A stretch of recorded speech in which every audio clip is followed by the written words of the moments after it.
Today on Stamp TV, I'm going to show you how to use a Cuttlebug folder to emboss the front of a single layer card while leaving room for a greeting. Here are the tools and products you're going to need to do this technique. You're going to need a Cuttlebug folder, and the one that I've chosen is the Swiss dot folder. Now, not all Cuttlebug folders will work for this technique, depending on whether or not they need to be positioned straight up and down to make sense.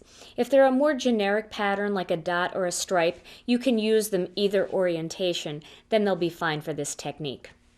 You're also going to need some sort of scoring board or scoring device, and I'm using my Score Buddy. You can also use your Score Pal or any other scoring board or device that you have. You're going to need some rubber stamps, and I'm going to use a greeting from the new Winter Wonderland Stamp TV kit and some Memento Tuxedo Black ink. You're also going to need a die cutting machine, and today I'm going to use my Cuttlebug.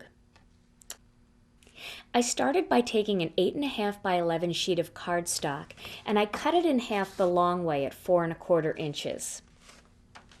Now I'm going to use my Score Buddy to score this card in half, and I'm going to score it at the 5.5 inch mark.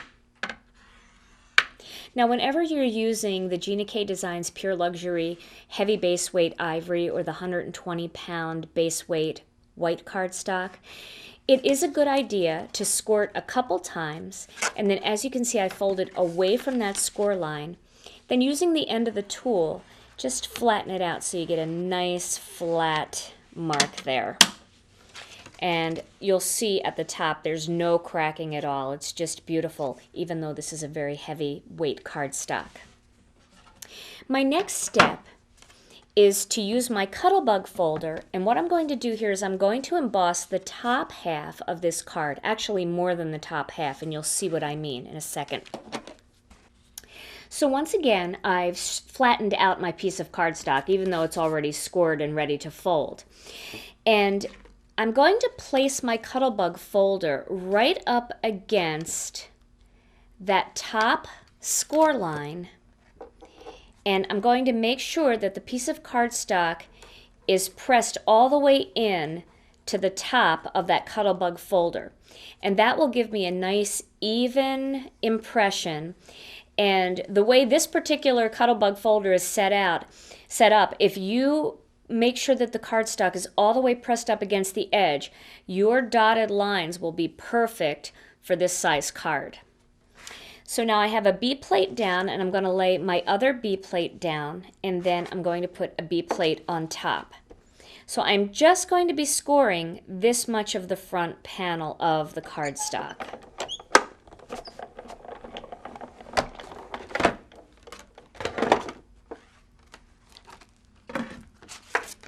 Okay, so now you can see I have just this much of the cardstock scored, and then this bottom area is blank, and I can do whatever I want here now. So my next step is to stamp a greeting.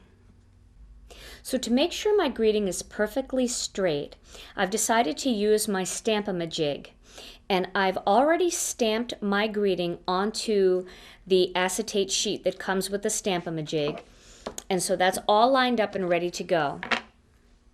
So now I want to make sure that it's positioned exactly where I want it, and then I will set up my tool and remove the sheet. Now that my tool's in place, I'm going to ink up my stamp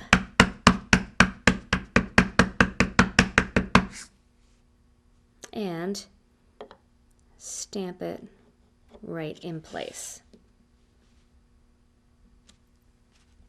So now there's my perfect greeting. For the next step, I want to emboss the bottom part here with my Swiss dot Cuttlebug folder. So I'm going to slip just the bottom part into the folder, lining it up and making sure that the dots along the bottom look straight.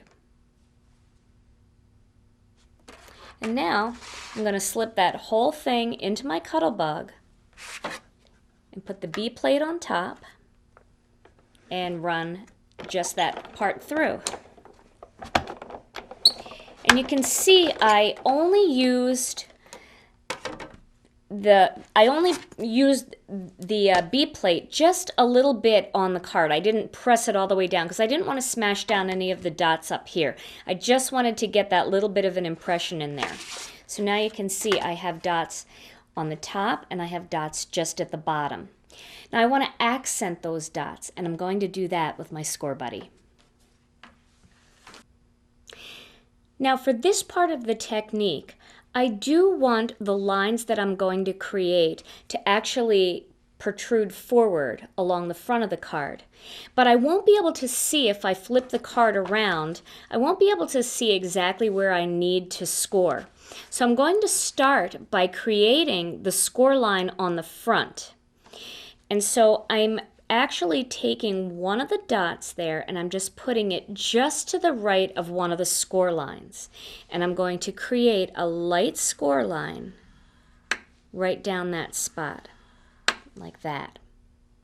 And then I'm going to do the same thing on the bottom. I have my dots just to the left of one of the score lines, and I'm going to create a score line there as well, just a light score line,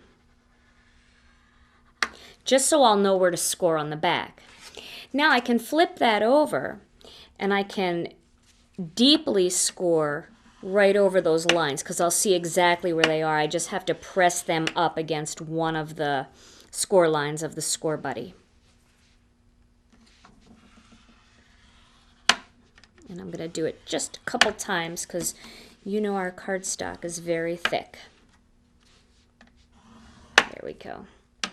Now when I flip that over, you can see how I've managed to get the greeting right within those two score lines, and it really finishes off the top from the bottom.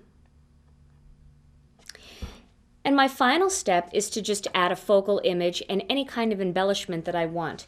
What I chose to do here is I stamped one of the winter tree images from the Winter Wonderland Stamp TV kit and cut it out with some Nestability petite ovals. And then I've added 3 little brads right here on the front. Now because this is a single layer card, let me show you a little trick. When you open this up, you're going to see those brads in there. So what I do is I cut a piece of cardstock 4 inches by 5 1/4 inches. And then I can take that piece of cardstock and just add some adhesive on it, and I can lay that right into the center of the front panel of the inside of my card.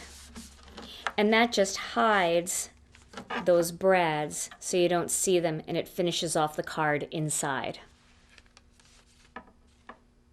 And there's my finished card project. Although this technique looks great with a stamped greeting in the empty space, it also creates a great space for many of your beautiful border stamps.